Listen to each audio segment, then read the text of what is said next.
திமுக வந்து காங்கிரஸ் திருமாவளவன் மட்டும்தான் குரல் கொடுக்குறாங்க. ஆனா பாஜக வந்து மதவாத கூட்டணி எப்படி பாக்குறீங்க? இந்த பண்டிகைகளுக்கு முதல்வர் வார்த்தை சொல்லல அப்படின்னு பாஜக மற்றும் இந்து முன்னணியினர் தொடர்ந்து குற்றச்சாட்டு. அது திட்டமிட்டு சொல்லுவாங்க. தமிழகம் முதல்வரை பொறுத்த அளவுல கடந்த தேர்தல் அறிக்கையில நீங்க ஒரு செய்தியை பார்த்திருக்கீங்க. திராவிட முன்னேற்ற கழகம் ஆட்சிக்கு வந்தால் 10 ஆண்டு காலமாக அறுபடை வீதிகளில் ஒன்றான திருச்செந்தூர் முருகன் கோயில் ஆயிரங்கால் மண்டபம் பழுதடைந்து கேட்க நாதி இல்லாமல் இருந்தது. நாங்கள் ஆட்சிக்கு வந்தால் சரி செய்வோம் என்று சொல்லி 500 கோடி ரூபாய் செலவு செய்து ஆயிரங்கால் மண்டபமும் சரி செய்யப்பட்டு குடமுழுக்கு விழாவும் நடத்தி, இதுபோல் 1, 2 அல்ல 3000க்கு மேற்பட்ட இந்து ஆலயங்களில் குடமுழுக்கு செய்கின்ற அரசு திராவிட முன்னேற்ற கழக அரசு. அதுபோல் கிறிஸ்தவர்கள், முஸ்லிம்கள் எல்லா சமூகத்தினரையும் அரவணைச்சு நகர பேருந்திலே கட்டணம் இல்லாமல் செல்லலாம் என்று சொன்னால் முருகனை வழிபடுகிறவர்களும் கட்டணம் இல்லாமல் செல்லலாம், இயேசு பெருமானை வழிபடுகின்றவர்களும் கட்டணம் இல்லாமல் செல்லலாம், இறை தூதர் நபிகள் நாயகத்தை நம்பி இருக்கின்றவர்களும் பேருந்திலே ஏறலாம். இந்த அரசுக்கு ஜாதி இல்லை, மதம் இல்லை, இனம் இல்லை. தமிழ்நாட்டில் பிறந்த ஒவ்வொரு தாய்மார்களுக்கும் அந்த வாய்ப்பை கொடுக்கின்றார்கள். 1,32,00,000 பயனாளி தேர்வு செய்து மாதம் 1000 ரூபாய் வழங்குகின்றார்கள். ஒரு பத்திரிகை, ஒரு ஊடகம், யாராவது ஒரு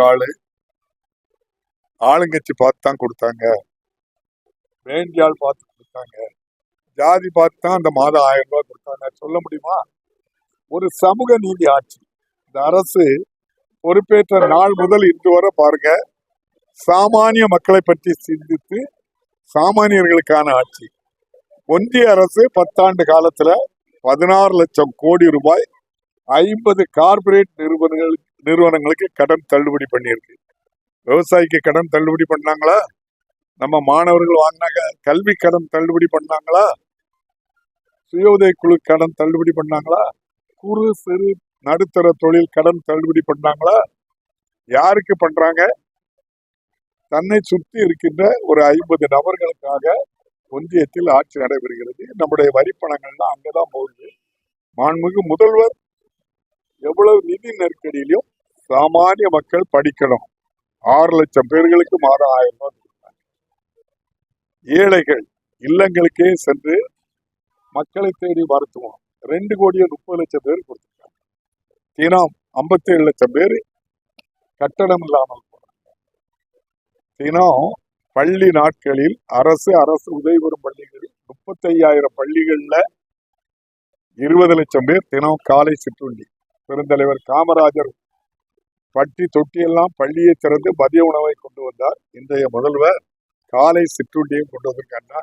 ஏழைகள் மீது பரிவோடு கைதூக்கி விட்டு அவர்களை சாமானிய மக்களாக இருக்கின்றவர்களை சமூகத்தில் சமமாக மதிக்கப்படுகின்ற ஒரு ஆட்சி தமிழ்நாட்டில் நடந்திருக்கிறது. ஆகவேதான் எத்தனை எதிர்ப்புகள், எத்தனை சதி நடந்தாலும் மாண்புமிகு முதல்வர் அவர்கள் மு.க. ஸ்டாலின் அவர்கள் 2வது முறையாக முதலமைச்சராவது